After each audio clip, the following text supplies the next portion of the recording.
We're back for day number 3 of Sichos HaRan daily, like we did yesterday. Just before we begin in the middle of the busy workday, I want to just take a moment and stop and take a breath, catch our breath,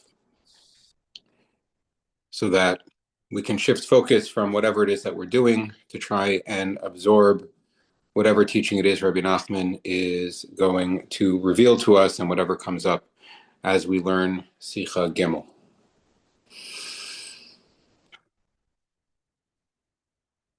Sicha Gimel is a little bit long, so I'm thinking it probably will make sense to break it up into 2 parts. It's really one long thing, and it's all one kind of integrated piece. And the second half of it really builds on the first half and reveals a lot about what the first half is trying to tell us. But it can also be broken down really into 2 different ideas. And so we'll do the first half today, and we'll look at the second half tomorrow. Bezras Hashem. Sicha Gimel. Hiflig ma'od begadlos, Hiflig ma'od begadlos haboris barach shemo. Rabbi Nachman spoke a lot about, he expounded, he waxed poetic about the godless of Hashem. The Efshar Levar Zos B'Ksav. And Rabbi Nachman says it's impossible to express and convey what Rabbi Nachman was saying and how he expressed it and how he tried to convey it. Impossible to communicate it in writing. Va'amar, however, we're going to communicate it in writing anyway. Va'amar, this is an amazing and very common thing we find in Sfarim on Pnimius HaTorah, oftentimes over and over and over again. You see this especially in Kisvei Arizal and the writings of Rav Chaim Vital, where the Arizal or Rav Chaim Vital says, we're going to talk about something that we can't really talk about, and it's impossible to say anything about it, and then goes ahead and says something about it. I think it's just worth pointing out that this phenomenon of saying we can't really talk about this, and we're going to go ahead and talk about this anyway. It's really core to what Pnimius HaTorah is all about, and what Avoda Pnimius is all about. It's about being able to live within the paradox of appreciating that there are things we don't understand and there are things we don't know, and nevertheless we have to try and talk about them anyway. And as we talk about them, we'll understand a little bit, and as we talk about it, we'll understand more and more that we don't understand what we're talking about. And that's really a big part of what Sicha Gimel is trying to convey. In any case, V'amar, Rabbi Nachman would say, he said, Ki gedulas habor yisbarach ein shir. The greatness of HaKadosh Baruch Hu, it has no measure, it has no definition. It's beyond measure. We can't put words to it. We can't really conceptualize it. Anything we use to conceptualize it, and we have to use things to conceptualize it, because otherwise we have no handle to grasp onto. There's no yad for the kli. There's no way that we can possibly even begin to internalize and make use of our appreciation of HaKadosh Baruch Hu. But nevertheless, anything, any measure we give to it, any sense of definition that we give to the godless Habore, is a pale approximation of what's really there. There's always going to be more outside of the definition we give. Kina'asim devarim nora'im ba'olam, because HaKadosh Baruch Hu, what is the sort of gigantic, incomprehensible, ungraspable greatness of HaKadosh Baruch Hu that specifically the Rebbe is talking about here? He says, Kina'asim devarim nora'im ba'olam. He does amazing, great things in the world, awesome things. Niflaim v'noram ma'od, ve'ein yodim klal, and we have no idea. We don't know anything. We don't know. We don't really understand what he's doing. We can't conceptualize what it is that he's doing. We have no idea, and that's what's amazing. And this, as he's going to go on and say throughout the rest of the Sicha, this is really gets at the idea of, which is brought down b'shem the Baal Shem Tov, and everyone talks about this idea, the idea of tachlis hayidiyah asher lo neida, that the purpose of all knowledge is to really know that you don't know anything. Is the purpose of knowledge is to appreciate that I don't know. We don't know. We know that HaKadosh Baruch Hu does amazing things and crazy things and wild and awesome things within this world, and we can't really talk about it, but we know that they're there, and the whole point of talking about it and knowing that we don't know what we're talking about, and that what we're talking about really can't possibly express what it is that we're trying to get at, all it does is reinforce to us that we don't know anything. He's going to go on and explain, we'll get into this more tomorrow, but he's going to go on to explain that the thing he's really trying to get at here, the thing we don't understand, the thing that HaKadosh Baruch Hu does within the world that we have no hasaga of, we have no yediyah of, we can't possibly understand, we don't really understand that, we don't even understand it, is really the idea of teshuvah. The idea that HaKadosh Baruch Hu can stand around waiting to be makabel shavim, waiting for us to turn back to Him from wherever we've wandered off to, and from whatever things we've done. The notion that HaKadosh Baruch Hu is standing around waiting for that to happen, and as soon as it does happen, He's there ready with open arms to receive us. That in and of itself is an incomprehensible thing. The idea that that can sort of transform our zdonos to zechuyos, so we can transform all of our mistakes and all of our missteps and all of the distance we've created between us and HaKadosh Baruch Hu, the ruptures in our relationship with HaKadosh Baruch Hu, we can transform those into building blocks for deeper connection. That is a incomprehensible thing. That is the wondrous thing that he's referring to here in particular. And we find just by way of bringing in sort of other things into Rabbi Nachman. Some people don't like to do that. Some people are very puritanistic about how they approach Rabbi Nachman, and Rabbi Nachman is only Rabbi Nachman, and you can't go outside the Dalet Amos of what Rabbi Nachman is saying, and that's the right way to understand Rabbi Nachman. But I'm not such a hardcore Breslover. I'm just a hardcore everything, and I appreciate everything, so I like to bring everything in and find connections and bring connections and affinities between all different things. The idea of tshuva that Rabbi Nachman is talking about here, the thing we can't understand, the Leshem Shavo V'Achlama connects this to the idea of the Or Makif. We talked about Or Makif and Or Panimi a little bit yesterday. The idea of these two different expressions of HaKadosh Baruch Hu, or two manifestations and two different giluyim, revelations of Hashem's Ratzon and Hashem's presence in our lives. Our panimi, the thing we understand, the thing we can grasp, the thing we can conceptualize, and our makif is always the thing that's outside. That's the surrounding light, the light that's outside of the kalim that we have, the thing we don't yet understand. And the Leshem Shavo V'Achlama talks about that the Or Makif is really the source of teshuvah.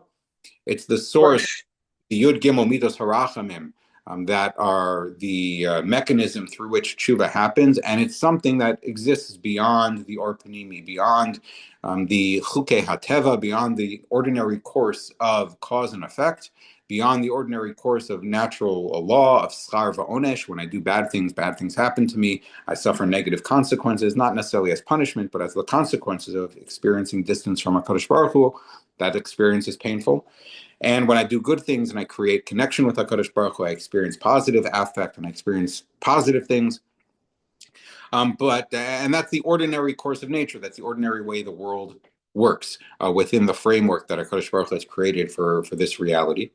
But tshuva operates at a whole other level. It's the level of v'chanosias asher achon v'richamtias asher rachem. I will do whatever the heck I want. HaKadosh Baruch Hu says, I'll have mercy on whoever I decide to have mercy on, whether they deserve it or not, whether they've sinned or not.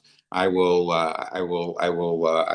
choneh, and I will be gracious and loving and kind and supportive for whoever I decide to be gracious, kind, loving, and supportive to.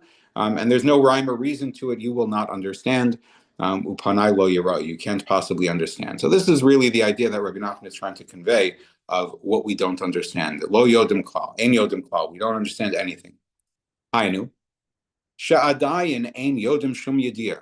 We still don't know anything. We still don't know any yediyah. Klal lo.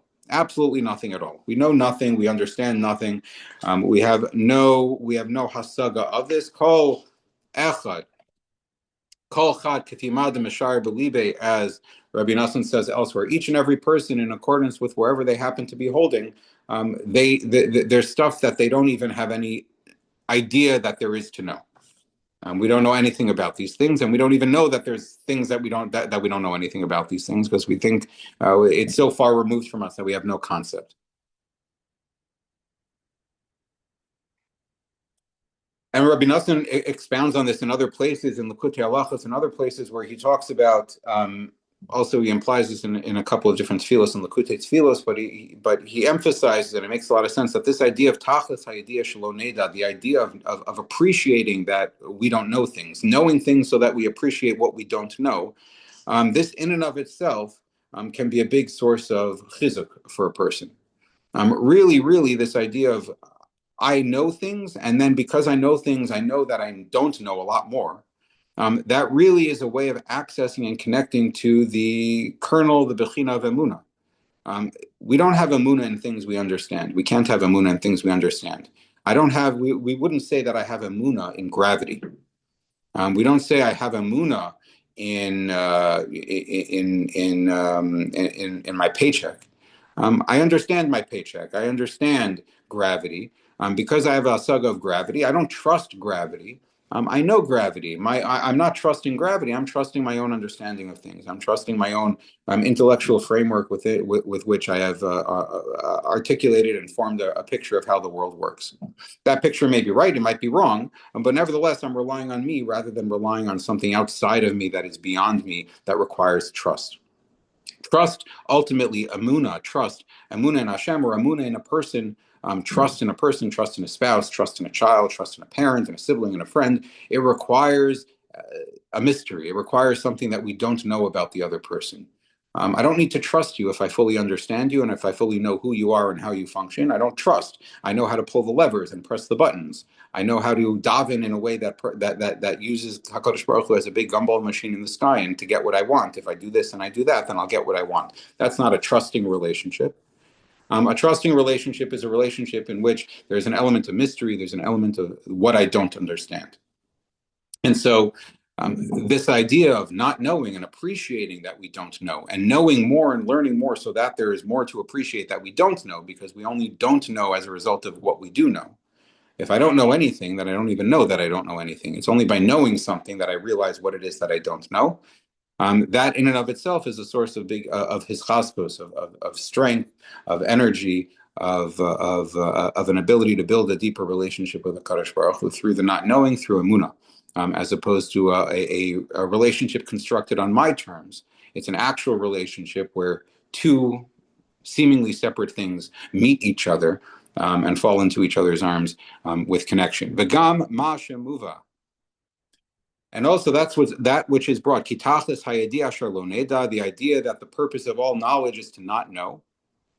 He says, Hainu gam kain etzel kol yedia v'yedia. This applies to each and every bit of knowledge that one has.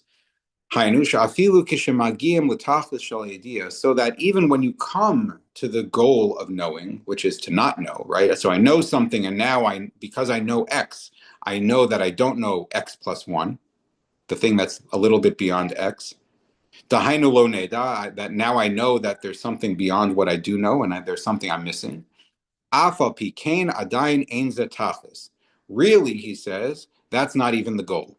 The goal is not to know X, so that I realize that I don't know X plus 1. Ki ze hatachlis hu rak ba'osay, because this goal of not knowing X plus 1, or knowing that I don't know X plus 1, not knowing the thing, knowing that I don't know the thing that's a little bit beyond me, that's just the goal of this knowing, of the knowing that I already know. But the thing that I could know even beyond that I haven't even begun to touch yet. X plus 2 is so far beyond my horizon of understanding that I can't even not know that yet, because it's beyond me. So if I know where I am standing, and because I know where I'm standing, I know that there's a place right beyond where I'm standing. But I don't know that there's a place beyond the place that's beyond where I'm standing. And for that thing, I haven't reached the goal. I haven't even begun to reach the goal, because I don't even know that I don't know it yet. I think that I know everything there is to not know. But that's not the goal. And likewise, on and on and on, ad infinitum, literally, ad ein sof. Nimsa shala'olam ein yodim klal lo. And so what comes out from that is really we don't know anything. Va'afal pikain ein ze hatachlis, but the goal is not to not know anything. Ki adayin lo hischil klal yeda v'yediya shalamala mizos hayediya she'egiya bo ad el hatachlis shelo neda. Because by not knowing anything, we haven't even realized that we don't know the things that are beyond the things that we don't know, or beyond the things that we don't already know that we don't know. B'kitzer, there's always more not to know. There's always more not to know. There's always more things that we can know that we don't know. And the goal of all knowledge is to gradually be pushing ourselves and our awareness and our understanding a little bit beyond and a little bit beyond and a little bit beyond, so that we can gradually appreciate and internalize more and more and more. But the way we internalize it is by touching the idea of lo neda, touching the idea of there are things that we don't know. Only by realizing that we don't know can we then take another step up the ladder to then try to know the thing that we don't know, which will reveal to us another thing that we don't know, which will lead us to another step on the ladder, which will reveal to us further rings of things that we don't know, further igulim of or makifin that we're not actually aware of. And all of this is an endless, endless journey in deeper and deeper emuna, into deeper, more profound, previously unconceptualized and unimagined aspects of HaKadosh Baruch Hu, that we can continue to access. Be'ezras Hashem, tomorrow we'll connect this to tshuva with the rest of Sicha Gimel. Have a wonderful, wonderful day.